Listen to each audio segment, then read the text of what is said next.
1장 18절부터 32절까지입니다. 한 절씩 교독하여 읽습니다. 하나님의 진노가 불의로 진리를 막는 사람들의 모든 경건하지 않음과 불의에 대하여 하늘로부터 나타나나니 이는 하나님을 알만한 것이 그들 속에 보임이라. 하나님께서 이를 그들에게 보이셨느니라. 창세로부터 그의 보이지 아니하는 것들 곧 그의 영원하신 능력과 신성이 그가 만드신 만물에 분명히 보여 알려졌나니 그러므로 그들이 핑계하지 못할지니라. 하나님을 알되 하나님을 영화롭게도 아니하며 감사하지도 아니하고 오히려 그 생각이 허망하여지며 미련한 마음이 어두워졌나니 스스로 지혜 있다 하나 어리석게 되어 썩어지지 아니하는 하나님의 영광을 썩어질 사람과 새와 짐승과 기어다니는 동물 모양의 우상으로 바꾸었느니라. 그러므로 하나님께서 그들을 마음의 정욕대로 더러움에 내버려 두사 그들의 몸을 서로 욕되게 하게 하셨으니 이는 그들이 하나님의 진리를 거짓 것으로 바꾸어 피조물을 두물조보다 더 경배하고 섬김이라. 주는 곧 영원히 찬송할 이시로다. 아멘. 이 때문에 하나님께서 그들을 부끄러운 욕심에 내버려 두셨으니 곧 그들의 여자들도 순리대로 쓸 것을 바꾸어 영리로 쓰며 그와 같이 남자들도 순리대로 여자 쓰기를 버리고 서로 향하여 음욕이 부릴 듯하매 남자가 남자와 더불어 부끄러운 일을 행하여 그들의 그릇 때문에 상당한 보응을 그들 자신이 받았느니라. 또한 그들이 마음에 하나님 두기를 싫어하며 하나님께서 그들을 그 상실한 마음대로 내버려 두사 합당하지 못한 일을 하게 하셨으니 곧 모든 불의, 추와, 탐욕, 악의가 가득한 자요, 시기, 살인, 분쟁, 사기, 악독이 가득한 자요, 수군수군하는 자요, 비방하는 자요 하나님께서 미워하시는 자요 능욕하는 자요 교만한 자요 자랑하는 자요 악을 도모하는 자요 부모를 거역하는 자요. 우매한 자요, 배약하는 자요, 무정한 자요, 무자비한 자라. 함께 읽습니다. 그들이 이 같은 일을 행하는 자는 사형에 해당한다고 하나님께서 정하심을 알고도 자기들만 행할 뿐 아니라 또한 그런 일을 행하는 자들을 옳다 하느니라. 아멘. 오늘은 로마서 두 번째 시간입니다. 두 번째 시간 내버려 두사라는 제목으로 하나님 말씀 증거하도록 하겠습니다. 우리가 지난 첫 번째 시간에는 바울이 자기소개를 하면서 자기는 하나님의 종이고 하나님의 노예다. 나의 주인이 하나님이시고 나는 그분께 택함을 받은 사람이라는 그런 자기 정체성에 대해서 하나님의 말씀을 보았습니다. 우리가 지난 시간에 제가 말씀을 드렸다시피 로마서라고 하는 것은 우리가 성경을 통틀어서 구원 교리의 정수를 다루고 있어요. 언젠가는 구원이 무엇이고 복음이 무엇인가에 대해서 하이라이트 부분이 나올 것인데 그럼 우리는 질문을 하나 한 가지 하지 않을 수가 없습니다. 우리에게 구원이 왜 필요한가? 나한테 복음이 왜 필요한가? 본격적으로 복음과 구원에 대해서 다루기 이전에 그 질문이 던져져야 돼요. 나한테 그러면은 복음이 왜 필요하지? 구원이 왜 필요하지? 그래서 오늘 본문 말씀은 그 단계를 밟는 시간이 될 것입니다. 나한테 도대체 복음이 필요한 이유가 무엇인가? 하나님께서 왜 나를 위해서 예수님을 보내주셔서 그 피를 흘리게 하셔야 했는가? 여러분 혹시 여기 계신 분들 중에 더러운 것을 좋아하시는 분이 계십니까? 성향상으로 그냥 약간의 더러움은 있을 수가 있어요. 그냥 방도 약간 좀 더럽게 쓴다든지 아니면은 약간 더러운 것은 개의치 않는 사람이 있을 수 있겠습니다. 그런데 더러운 것을 내가 선호하거나 의도적으로 좋아하거나 그런 사람은 아마 아무도 없을 겁니다. 사람들 중에서 더럽고 악취나는 것을 좋아하는 사람은 아무도 없죠. 그런데 여러분, 때로는 우리가 악취나는 것도 더러운 것도 우리가 끌어안아야 되는 순간이 있음을 여러분들이 아실 겁니다. 아이를 키우면서 한 가지 깨닫는 사실이 있습니다. 아이가 어릴 때에는 자기가 자기 스스로의 몸을 깨끗하게 할 수 없죠. 그리고 자기가 자기 몸이 더러운 것을 인지하지도 못합니다. 그래서 하루 종일 아이들이 놀다가 땀이 범벅인 채로 먼지가 휩싸인 채로 집에 들어오게 되면은 부모님이 그 아이들을 묻은 것들을 더러운 것들을 다 씻어주게 됩니다. 온몸을 다 깨끗하게 씻겨주고 양치까지 씻겨줘요. 정말 이상한 것은 자기 몸을 깨끗하게 씻겨주는 건데도 불구하고 아빠 좀 나중에 하면 안 돼? 좀 나중에 하면 안 돼? 저는 그렇게 얘기하죠. 야, 네 팔자가 상팔자다. 나도 내 몸을 좀 누가 닦여주고 이빨도 대신 닦여줬으면 좋겠다. 귀찮다. 부모라고 그 더러운 것이 좋아서 그럴까요? 더러운 것이 너무 좋아서 내 몸에 묻은 더러운 것뿐만이 아니라 아이의 묻은 더러운 것까지 닦여주는 걸까요? 땀 냄새 나는 옷을 빨래하는 것들 좋아서 합니까? 아니죠. 아이 몸에 묻은 것이라 할지라도 더러운 것은 여전히 더럽고 냄새 나는 것은 여전히 냄새 납니다. 그러나 그 더러운 것이 묻은 대상이 나의 사랑하는 자녀이기 때문에 부모는 때로는 그 더러운 것이 내가 좋아하지 않는 것이라 할지라도 끌어안는 것입니다. 갓난아기 때 오줌, 똥 기저귀를 비롯해서 커서는 깨끗하게 씻기고 양치하는 것까지 부모는 그 사랑 때문에 더러운 것까지도 마다하지 않습니다. 만약에 우리가 사랑한다고 말은 그렇게 하는데 이 아이의 더러운 것은 나는 더러운 거 싫어하니까 얘를 못 사랑하겠어 그렇게 한다면 진정한 의미에서의 사랑이 아닙니다. 그 존재의 100%까지 사랑하는 것이 진정한 의미의 사랑이라고 할 수가 있습니다. 하나님께서 우리를 포함해서 모든 인간을 사랑하시는 방법이 이와 같습니다. 사람은 내버려 두면은 그 본능이 죄를 향하여 지고 더러운 것을 향한다는 면에서 정말 나쁘고 더럽습니다. 여기 있는 분들 중에서 나는 그래도 깨끗하다고 자신할 수 있는 사람이 있습니까? 내가 정말 하나님 앞에 섰을 때 내가 흠없이 깨끗하다라고 자신할 수 있는 분이 이 중에 있습니까? 내가 그래도 살인자들보다는 깨끗하지 않을까? 내가 그래도 더러운 불법을 저지르는 자들보다는 깨끗하지 않을까? 범법자들보다야 내가 낫지는 않을까? 이런 마음이 혹시 우리 가운데 있을 수도 있겠습니다. 혹자는 정의하기를 사람은 두 가지 종류로 나눌 수 있다고 합니다. 먼저는 형이하학적 사람인데, 형이하학적 사람이라고 하는 것은 본능을 따라서 움직이는 사람입니다. 짐승 같은 사람이라고 할 수가 있습니다. 그런데 이 말을 들으면은 짐승이라도 기분이 나쁠 것 같아요. 왜냐하면 짐승 중에는 강간이라고 하는 것이 없다고 합니다. 짐승도 이런 파렴치한 짓을 하지 않는데 사람들은 자기의 본능을 위해서라면 때로는 한 인격체와 한 생명을 말살하는 것조차 서슴지 않는 경우들이 있지요. 참 악하고 더러운 것입니다. 이런 형이하학적 사람은 우리가 누구나 수긍할 수 있는 악한 사람이죠. 그런데 또다시 다른 악한 부류의 사람들이 있는데 그것이 무엇이냐면 형이상학적인 사람이에요. 이상적인 도덕적인 방향을 가진 사람들, 어떤 철학을 가진 사람들, 그것에 휩싸여서 사는 사람들, 도덕적인 것에 삶의 최우선순위를 두는 사람들, 내가 이 정도면 그래도 잘 살지 않을까, 이것에 삶의 모든 목표를 두는 사람들.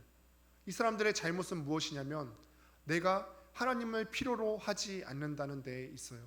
모든 사람이 악하다는 것에 동의하지 않고 자기가 하나님이 필요하다는 사실을 인정하지 않고 도덕적인 삶을 사는 데에만 만족해서 하나님을 인정하지 않는 그런 악한 부류가 있습니다. 여러분, 그러나 우리가 기억하셔야 할 게 뭐냐면 내가 다른 사람의 근거에서 상대적으로 내가 도덕적으로 산다고 상대적으로 여러분들을 합리화시킬 수가 없다는 거예요. 우리를 판단하시고 보시는 이가 누구신지를 기억하십시오. 우리는 다른 사람 앞에서 나의 도덕적인 면을 보여주기 위해서 사는 것이 아니에요. 우리를 판단하시는 분은 우리 부모님도 아니고 옆에 있는 다른 소그룹 지체도 아니고 하나님이시라는 사실이에요. 우리를 판단하시는 그 하나님은 죄가 없으시되 하나도 없으신 분이시죠. 그분 앞에서 더러운 것이 적게 묻었냐 많이 묻었냐는 큰 의미가 없어요.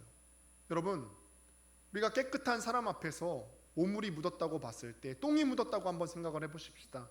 똥이 적게 묻은 것과 많이 묻은 것의 차이가 있겠습니까? 그냥 더러운 것이 묻은 거죠.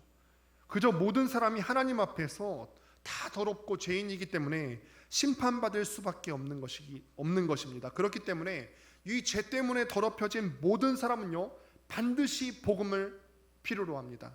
반드시요. 복음이 무엇입니까? 여러분, 예수 믿는 사람들은 이 단어를 추상적으로 받아들이지 말고 각각의 것들에 어느 정도 자기 말로 정의할 수 있는 능력이 필요해요. 이게 믿는 사람의 능력입니다. 복음이 무엇입니까? 로마서 1장 2절에 나오는 대로 복음은 예수님 그 자신입니다. 복음은 예수 그리스도입니다. 모든 사람이 다 죄를 지었어요. 아까도 제가 구분을 지어드렸지만 형이하학적 짐승 같은 사람이든 형이상학적 자기 의를 가지고 살아가는 사람이든 모든 사람은 다 죄의 범주 안에 들어와 있습니다. 그래서 다 죄를 지어서 죄를 지으면 죄의 값은 사망이다, 죽을 수밖에 없는 상황에 처했는데 예수님께서 대신 생명값을 지불해 주심으로써 흑기사 역할을 해주신 것이 우리 모두에게는 좋은 소식이죠. 좋은 소식, 굿뉴스, 이게 복음이라는 것입니다. 그래서 로마서가 말하는 핵심 주제가 이겁니다. 로마서 1장 16절 17절 말씀을 함께 보도록 하겠습니다. 함께 읽습니다. 시작. 내가 복음을 부끄러워하지 아니하노니 이 복음은 모든 믿는 자에게 구원을 주시는 하나님의 능력이 됨이라. 먼저는 유대인에게요 그리고 헬라인에게로다. 복음에는 하나님의 의가 나타나서 믿음으로 믿음에 이르게 하나니 기록된 바 오직 의인은 믿음으로 말미암아 살리라 함과 같으니라. 네, 복음이 예수님이고 그분의 죽으심인데 예수님의 죽음이 누구에게 필요하다고요? 유대인에게만 필요합니까? 혹은 헬라인에게만 필요합니까? 죄인들에게만 필요합니까? 죄로 더럽혀진 모든 사람에게 필요하다는 것입니다. 복음이 왜 필요한지 그 이유에 대해서는 계속해서 본문 가운데 나오고 있는데 18절에 한번 보도록 하겠습니다. 18절에 제가 읽어볼게요. 하나님의 진노가 불의로 진리를 막는 사람들의 모든 경건하지 않음과 불의에 대하여 하늘로부터 나타나나니 라고 기록이 되어 있죠. 여러분, 한글 성경에서는 때때로 이런 번역하는데 접속사 같은 것들이 빠져 있는 경우들이 있거든요. 그런데 한글 성경에는 이 번역이 빠져 있는데 원래는 이 18절 말씀을 원래 기록된 언어로 보면은 맨 앞에 한 글자가 더 있습니다. 한 단어가 더 들어 있어요. 바로 접속사 왜냐하면이라는 단어가 빠져 있습니다. 그래서 18절 앞에 왜냐하면을 넣어서 이를 연결해서 문장을 만들어 보면은 이렇게 되는 겁니다. 모든 사람에게 복음이 필요합니다. 이게 16절 17절의 말씀이죠. 헬라인에게나 이방인에게나 모든 사람에게 복음이 필요합니다. 그 다음에 18절 앞에 왜냐하면을 넣어서 읽어보게 되면 왜냐하면 하나님의 진노가 모든 경건하지 않은 사람, 불의한 사람, 죄로 더러운 사람에게 나타날 것이기 때문에 그렇습니다. 이런 말이 되는 겁니다. 복음이 모든 사람에게 필요하다. 왜냐하면 하나님께서 죄인에게 진노하실 것이기 때문이다 라고 정의할 수 있죠. 여러분, 우리가 하나님을 생각했을 때 하나님을 사랑의 하나님으로 우리가 많이 받아들이죠. 맞죠? 그런데 우리가 하나님을 사랑의 하나님으로만 받아들이게 된다면 하나님의 한 단면만을 보게 되는 겁니다. 실제로 초대교회 때 하나님의 사랑만을 강조하는 이단이 있었는데 말시온파라고 하는 그 이단이 하나님의 사랑만 강조하고 하나님의 진노하심과 공의로우심에 대해서 부인했던 이단이 있었다는 사실을 여러분들이 기억하시길 바랍니다. 하나님은 때로는 진노하시기도 하십니다. 특별히 거룩하지 않은 것에 대해서 맹렬하게 진노하시는 분이십니다. 출애굽기 말씀을 보면은 여러분들이 이제 성경 통독을 하시면서 출애굽기 말씀을 보시게 되는데 출애굽기에서 계속해서 반복적으로 나오는 거룩이라는 단어가 많이 나오게 됩니다. 이렇게 한 성경 본문에서 많이 나오게 된다는 단어가 있다는 사실은 그 단어가 강조된다는 거예요. 그런데 출애굽기에서 거룩이라는 단어가 한 번도 아니고 여러 번 반복해서 강조되어 나온다. 이것은 무엇이냐면 출애굽기라는 책에서 하나님의 거룩을 강조하고 있다는 거죠. 그리고 하나님께서는요, 자신의 거룩이 더럽혀지는 것을 굉장히 싫어하시는 분이십니다. 그 거룩함이 더럽혀지는 것들, 당신의 자녀의 거룩함이 더럽혀지는 것들에 대해서 맹렬하게 진노하시는 분이 우리 하나님이세요. 그런데 하나님께서 진노하시기도 하는 분이신데 하나님께서 진노하신다고 했을 때 그 의미를 여러분들이 정확히 아셔야 합니다. 우리가 일반적으로 진노라고 하면은 굉장히 부정적인 느낌이 많이 듭니다. 누군가 여러분들에게 진노하신 경험이 한 번씩은 있을 겁니다. 부모님이 때로는 우리에게 진노하시기도 하고 내 친구가 나에게 분노를 하기도 하고 그런 경우들이 있죠. 진노라고 하면은 우리가 일반적으로 받아들일 때 굉장히 부정적인 느낌이 들어요. 누군가 나에게 진노했다? 그러면 굉장히 부정적인 느낌이 들죠. 왜냐하면은 사람들은 진노할 때 이 진노라는 감정을 자기 분노에 기반을 두기 때문에 그렇습니다. 누가 나의 심기를 건드린다 그러면은 내가 그 분노심에 휩싸여서 진노하는 거예요. 예를 들어서 누가 나를 속였어요. 그럼 여러분들 누가 나를 속이고 굉장히 속였다고 한번 생각해 봅시다. 그럼 여러분들이 굉장히 점잖고 또 진중한 목소리로 야, 네가 영적으로 더 성숙해지기 위해서 나한테 거짓말하면 안 돼. 이렇게 얘기합니까? 누가 나를 속였어요. 엄청나게 금전적으로 큰 사기를 치고 피해를 입혔어요. 그럼 여러분 이렇게 점잖게 얘기합니까? 그건 너의 영적 성숙을 위해서 좋지 않아. 이렇게 얘기하지 않거든요. 분노하죠. 나 속였어? 네가 사기꾼이지. 이럴 수가 있어. 분노에 기반해서 우리는 진노합니다. 부모가 자식에게 사랑으로 진노하는 것도 있지만 대부분 우리 인간의 진노는 우리의 감정, 분노심에 기반을 둔다는 겁니다. 그러나 오늘 본문 가운데 하나님께서 거룩하지 않은 것에 대해서 진노하신다는 것은 다른 차원의 것입니다. 그분께서 당신의 자녀들을 향하여서 진노하시는 이유가 뭐죠?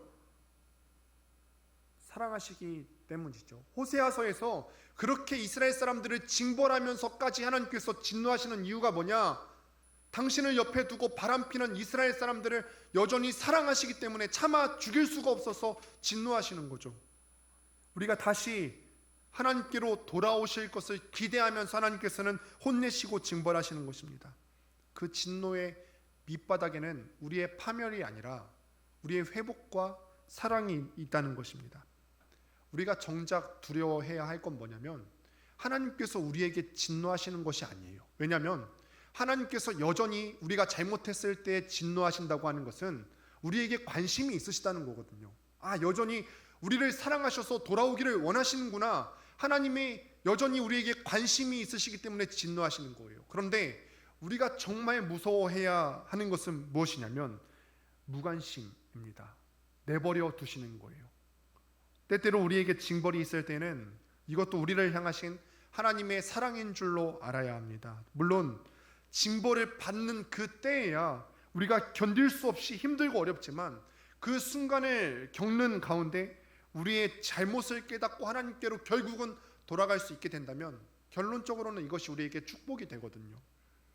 그런데 여러분 다시 한번 말씀으로 돌아와서 잘 보시길 바랍니다. 하나님께서 이렇게 사랑에 기반해서 우리에게 때때로 진노하시는데 이 진노가 누구에게 나타난다고 합니까? 18절 말씀을 보도록 하면은 18절에 하나님께서 진노하실 때 경건하지 않음, 첫 번째 경건하지 않음, 이것은 하나님과 우리의 수직적인 관계에 대해서 얘기하는 거예요. 첫 번째 하나님의 진노가 어디에서 나타나냐면 하나님에 대해서 경건하지 않은 사람에 대해서 나타난다고 합니다. 두 번째로는 불의에 대해서 나타난다고 합니다. 불의는 무엇이냐면 예수를 믿는 사람이 직장에서나 학교에서나 막 살 수 있습니까? 우리가 수직적으로 하나님과 관계가 되어 있는 사람이 내 옆에 있는 사람에게 가서 부조리하게 살고 불합리하게 살고 정의롭지 못하게 살 수가 있습니까? 불의한 사람에 대해서도 하나님의 진노가 나타난다고 합니다. 경건하지 않다는 게 먼저 살펴보도록 하겠습니다. 경건하지 않다는 게 무엇입니까? 여러분 마음속으로 한번 생각을 해보세요. 하나님의 진노가 첫 번째로 경건하지 않은 사람에 대해서 나타난다고 했는데 경건하지 않다는 게 뭐지? 말씀 보지 않는 거? 기도하지 않는 거? 속이는 거? 미워하는 거? 그냥 우리가 경건하지 않다는 것을 생각했을 때 그냥 나쁜 짓이 나쁜 짓 같고 두루뭉술한 것 같고 정확하게 설명하기가 어려운 것 같은데 이 부분에 대해서 정의가 좀 필요할 것 같아요. 여기에서 경건하지 않다라고 하는 표현되어 있는 부분을 영어 성경으로 보게 되면은 ungodliness라고 되어 있어요. ungodliness. 다르게 표현하자면은 ungodly라고 볼 수가 있습니다. 이게 뭐냐면은 그대로 직역을 하게 되자면은 하나님을 섬기지 않는 사람을 의미합니다. 경건하지 않는 사람의 뜻이 무엇이냐? 하나님을 섬기지 않는 사람. 하나님을 섬기는 사람들은 하나님의 말씀에 순종하면서 살려고 노력하거든요. 그런데 하나님을 섬기지 않는 사람들은 그 말씀과 전혀 상관없는 삶을 삽니다. 하나님 대신에 나를 통치해야 되는, 나를 선택하신 그 하나님을 주인으로 삼는 것 대신에 내가 그 자리에 앉는 것입니다. 내 스스로 주인이 되어서 내가 하고 싶은 대로 하면서 살아갑니다. 이게 교회 다니지 않는 사람만을 의미한다고 생각한다면 여러분들이 오산이죠. 언가들리는 교회를 다니는 사람들 중에서도 있을 수 있죠. 이 중에서도 있을 수가 있다는 거예요. 내가 교회는 다니고 예수님을 믿는다고 내가 말은 하지만 하나님이 없는 것처럼 살아가는 사람들은 언가들리한 사람들이고 불경건한 사람이고, 이런 사람에게 하나님의 진노가 있다는 거예요. 여러분들이 정말 하나님 없이 사는 삶을 배척하고 멀리 떨어뜨렸으면 좋겠습니다. 여러분, 사람이 하나님 없이 살면 어떻게 될까요? 편할 것 같죠? 누가 나를 징계하지도 않는 것 같고 쳐다보지도 않는 것 같고, 나는 그래도 하나님 없이도 그래도 양심적으로 잘 살 것 같은데, 이런 마음이 들 수도 있겠지요. 그런데 여러분, 우리 생각처럼 우리가 그렇게 선한 존재가 아니에요. 우리가 하나님이 없어도 나는 지킬 거 다 지키며 살아갈 거야. 우리는 내버려두면 어떤 존재냐면은 자기 본능대로 사는 존재고, 죄 짓는 것을 전혀 두려워하지 않는 존재예요. 하나님이 계신데도 불구하고 죄 짓는 것을 두려워하지 않는데, 하나님이 안 계시다면 어떻게 살겠습니까? 이게 진짜 문제지요. 사람이, 우리가 죄를 지으면서 이 죄가 나를 죽일 수도 있는, 오늘 말씀에 의하면은 32절 말씀에 의하면은 내가 죄를 지으면은 이 죄가 사형에 해당되는 줄을 알면서도 우리는 죄를 짓게 된다는 거예요. 여러분, 우리가 하나님께서 우리에게 말씀하셨을 때 순종하는 삶을 살아야 된다고 배우죠. 근데 하나님께서 성경 말씀을 통하여서 이것이 죄다, 이렇게 하면 안 된다라고 가르쳐 주시는데도 우리가 그 죄를 계속해서 짓는 이유가 뭘까요? 제가 오늘 보강하면서도 리더들에게 이야기를 하였지만, 사람이 짓는 죄에는 알고 짓는 죄와 또 모르고 짓는 죄가 있죠. 그런데 정직하게 여러분들께 묻습니다. 여러분들이 짓는 죄는 알고 짓는 죄가 많습니까? 모르고 짓는 죄가 많습니까? 대부분 알고서도 짓는 죄가 많을 겁니다. 하나님께서 싫어하시는 줄 알면서도 우리가 짓는 죄가 많을 거예요. 그럼 또 묻죠. 하나님께서 싫어하신다고 우리가 알고 있어요. 그리고 심지어는 그 죄를 지으면은 사형에 해당된다라는 사실도 알고 있어요. 그런데 왜 그 죄를 짓습니까?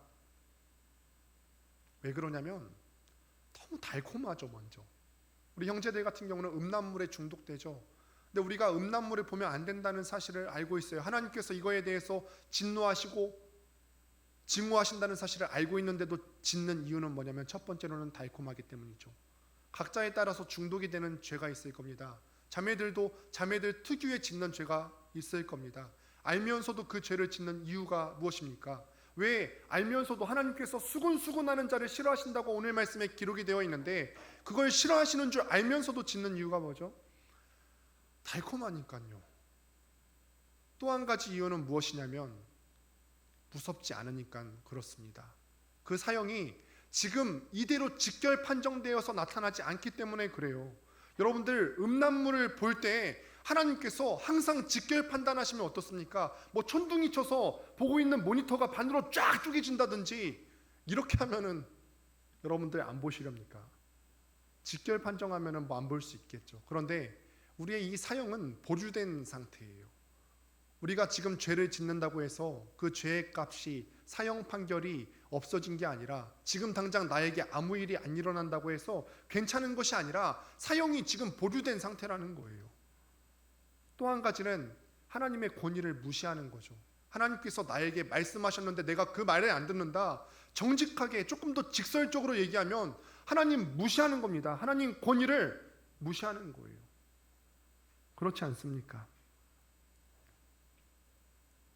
우리가 반드시 알아야 할 것은 뭐냐면, 내가 위험한 상태에 빠져 있구나라고 하는 올바른 진단이 우리 가운데 내려져야 한다는 사실입니다. 우리는 죄의 문제를 분명히 가지고 있고, 나는 이 죄의 문제를 스스로 해결할 수 있는 능력이 없습니다. 이거는 우리에게 지금 아무런 일이 안 일어난다고 해서 괜찮은 것이 아니라 우리를 죽일 수도 있을 만큼 심각한 것입니다. 잘못된 진단은요, 잘못된 처방을 내리는 것입니다. 지금 현재 수그러들 줄 알았던 그 코로나 바이러스가 다시 한번 기승을 부리고 있는데, 코로나가 처음 발병했을 2020년도 초반부를 혹시 기억하십니까? 코로나에 대해서 정보가 많이 없었을 때 여러 가지 루머들이 막 떠돌기 시작했어요. 그런데 그 중에 제가 하나 카톡으로 받은 내용이 있어요. 아마 여러분들도 이런 처방전을 받았을지 모르겠는데, 이 코로나에 안티프라민이 그렇게 좋다고 처음에 카톡이 온 거예요. 안티프라민을 뭐 이렇게 호흡기로 전염이 될 수 있다니까 코에도 바르고 입에도 바르고 그러면은 코로나를 막을 수가 있대요. 이게 잘못된 진단이고 잘못된 처방이죠. 병에 걸리고 잘못되면은 죽을 수도 있는 것입니다. 병에 대한 잘못된 정보를 우리가 갖고 있다면은 잘못된 처방을 낳고 그 처방은 우리를 죽일 수도 있다는 거예요. 그러니 우리가 얼마나 심각한 죄인인 것에 대해서 올바른 돌아봄이 여러분들 가운데 없다. 오늘도 그냥 아무 일 없으니까 평안하게 그냥 살자. 뭐 이렇게 골치 아프게 살아가냐.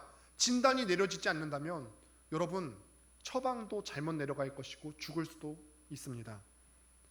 예전에 런던에 살고 있던 한 소녀가 있었다고 합니다. 그런데 이 소녀가 4살 때 잘못 넘어지는 바람에 손목이 부러졌어요. 소녀는 엄마에게 이 손목을 보이면서 이렇게 말합니다. 보세요 엄마, 내 손목이 참 이상하게 구부러졌지요. 원래 부러졌으면 아파하고 비명 지르고 그래야 되는데 너무나 태연하게 엄마한테 보세요 내 손목이 너무나 구부러졌지요. 그런데 그 소녀의 눈에 눈물이 고여있지 않았어요. 이 소녀가 6살이 되었을 때 소녀의 부모가 이 딸이 절룩거리면서 걷고 있는 것을 보고 병원에 데려갔더니 넓적다리에 금이 갔다고 하는 겁니다. 그런데 여전히 소녀는 눈물을 흘리지 않았습니다. 어느덧 이 소녀가 14살이 되었습니다. 이제는 놀다가 뭐 손목이 부러지거나 다리에 금이 갈 만큼 부주의한 나이는 아니었습니다. 그래도 이따금씩 살아가면서 몸에 상처가 날 때가 있는데 그녀는 상처를 볼 때마다 이렇게 말했다고 합니다. 어쩌다 이렇게 됐지? 아파하지도 않고요. 그냥 생각만 하는 거예요. 어쩌다 이렇게 됐지? 고통에 완전히 무감각했던 것입니다. 이 병은 오늘날 갱글리 뉴로파디라고 하는 치명적인 무서운 병으로 밝혀졌다고 합니다. 여러분, 내가 몸에 생겨나는 고통을 감지하지 못하는 것도 우리에게 이만큼 치명적인 결과를 초래합니다. 그런데 우리에게는 더욱더 치명적이고 무서운 병이 있어요. 그게 뭐냐면 바로 죄에 대한 무감각증입니다. 내가 죄를 짓는데도 이거에 대해서 무감각한 것들, 이게 치명적이라는 것입니다. 하나님께서 오늘 본문에 따르면 불경건한 자들, 자기 마음대로 이 죄의 본능이 이끄는 대로 사는 사람들을 향하여서 진노를 나타나신다는 것입니다. 또 하나님께서 진노를 하시는 이유가 있는데 계속해서 나오는 21절부터 23절까지의 말씀을 보도록 하겠습니다. 21절부터 함께 읽어보도록 하겠습니다. 시작.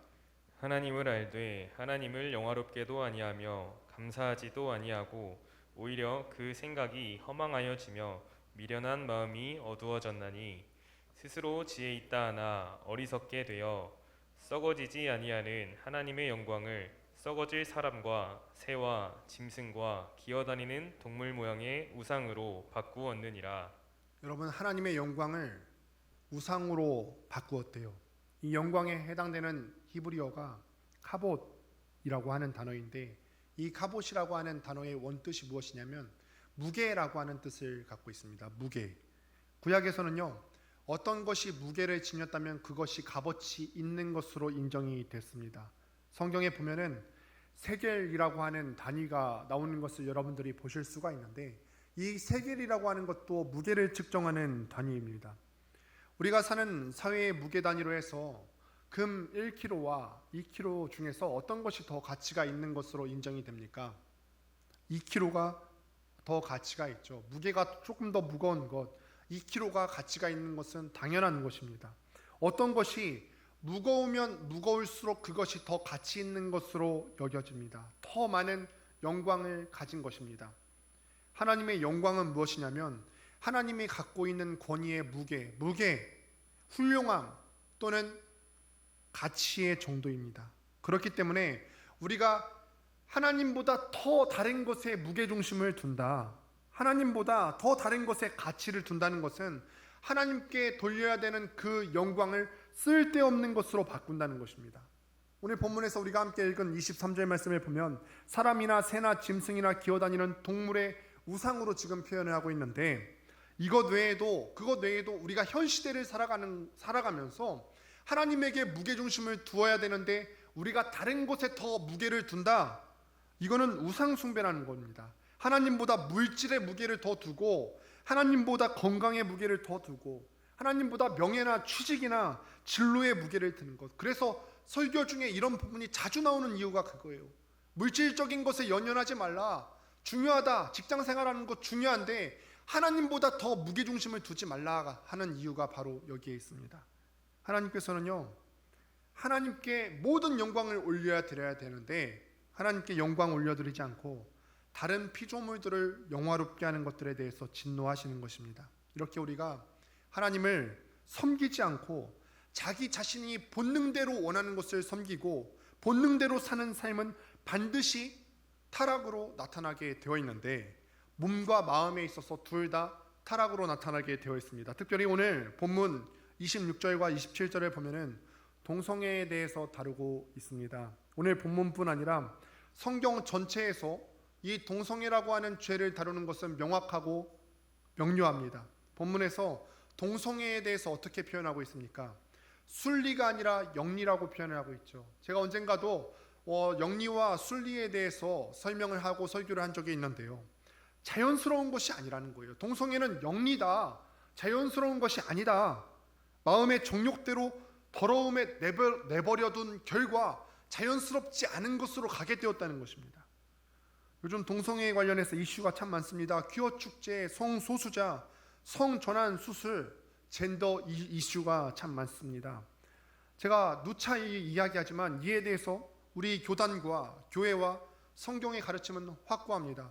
동성애는 영리입니다. 동성애는 죄입니다. 다시 한번 이야기하지만 동성애의 행위는 죄입니다. 혹자는 어떤 사람들은 성소수자라고 표현하는데 믿는 사람은 그 표현도 쓰면 안 되죠. 왜냐하면 하나님께서는 창세기 1장에서 세상을 창조하실 때 남성과 여성을 창조하셨으나 제3의 성을 창조하시지 않았어요. 이것도 하나의 성으로 간주하고 성소수자라고 표현하는 것은 바람직하지 않습니다. 트랜스젠더라는 표현을 쓰는데 이 표현도 마땅치 않습니다. 남성이나 여성이나 수술을 한다고 하는 것을, 내가 남성인데 여성화 수술을 한다, 성기를 잘라내는 것은 실제로는 성불구화 수술이지 젠더를 바꾸는 수술이 아닙니다. 그렇다면 교회는 이 동성애자를 어떻게 대해야 할까요? 여러분, 동성애는 인간이 타락해서 저지를 수 있는 여러 가지 죄 중에 한 가지 모습입니다.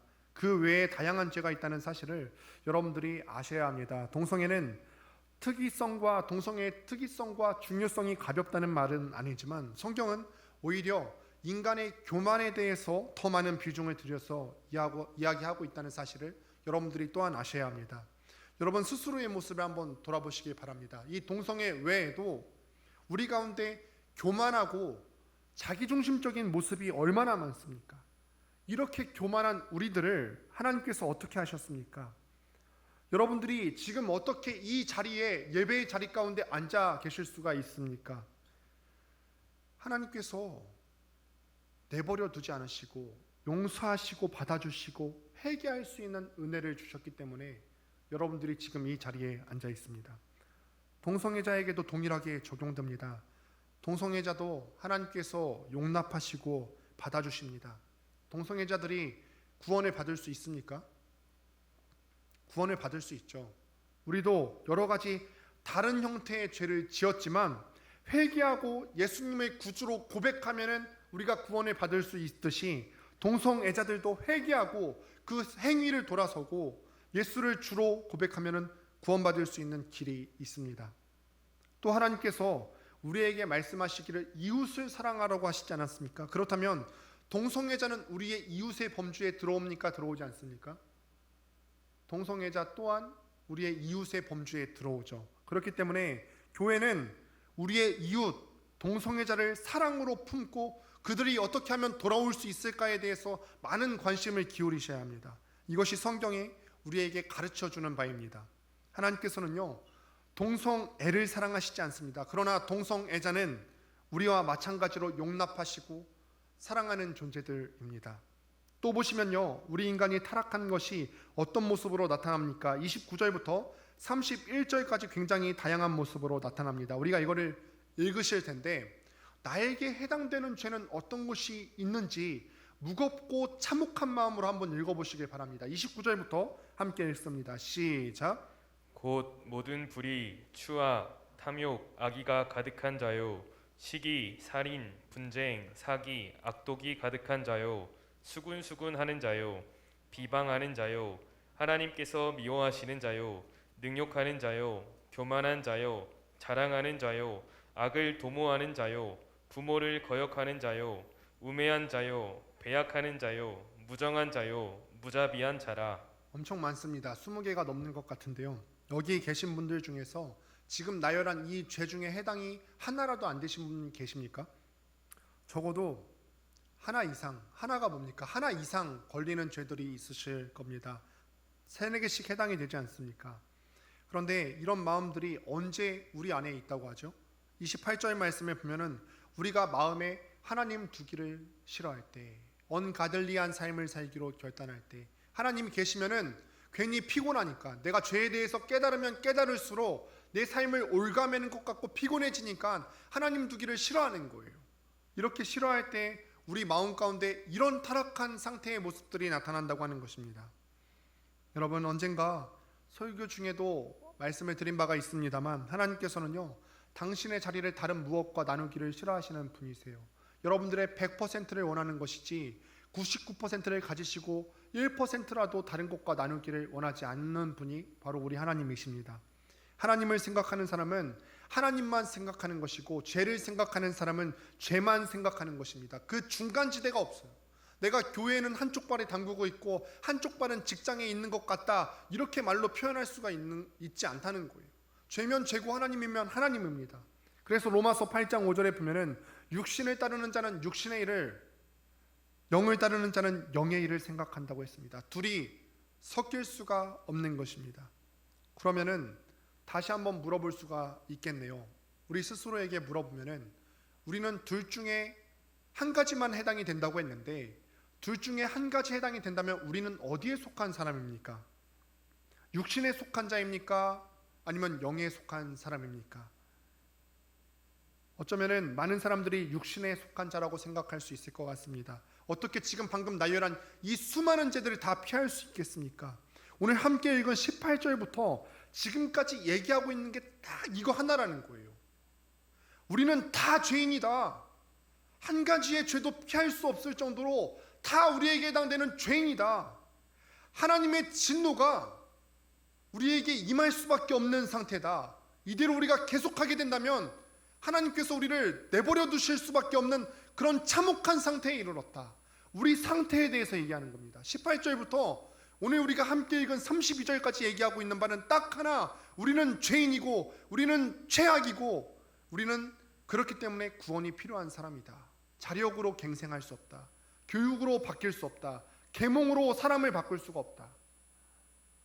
자의적으로는 그렇다는 것입니다. 우리는 하나님께서 오늘 본문 가운데 내버려 두사를 3번이나 말씀하고 계시는데, 내버려 두면 어둠을 향해서 죄를 향해 갈 수밖에 없는 죄인이라는 겁니다. 한국 사람이든 유대인이든 백인이든 황인이든 이 자리에 서 있는 이 목사든 평신도든 내버려 두면은 알아서 죽을 길로 가고 있는 죄인이고, 스스로 그 죽음의 미로를 탈출할 수 있는 사람은 아무도 없습니다. 스스로 그 악취나고 더러운 죄의 삶에서 벗어날 수 있는 사람은 없습니다. 그때 이 악취나는 시궁창 속으로 예수님이 들어오시는 것입니다. 마치 악취나고 더러운 당신의 자녀들을 씻기는 부모들처럼 예수님께서 악취를 좋아하시는 것은 아니지만 우리를 사랑하시기 때문에 그 시궁창 속으로 들어오십니다.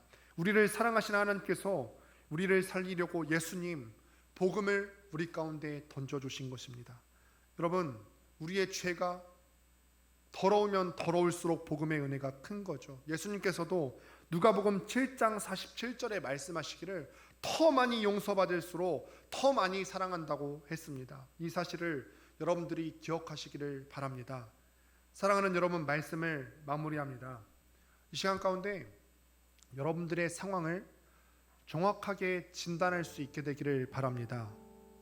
정직하고 솔직하게 직면하면은 심각한 죄의 문제와 마주할 수 있을 것입니다.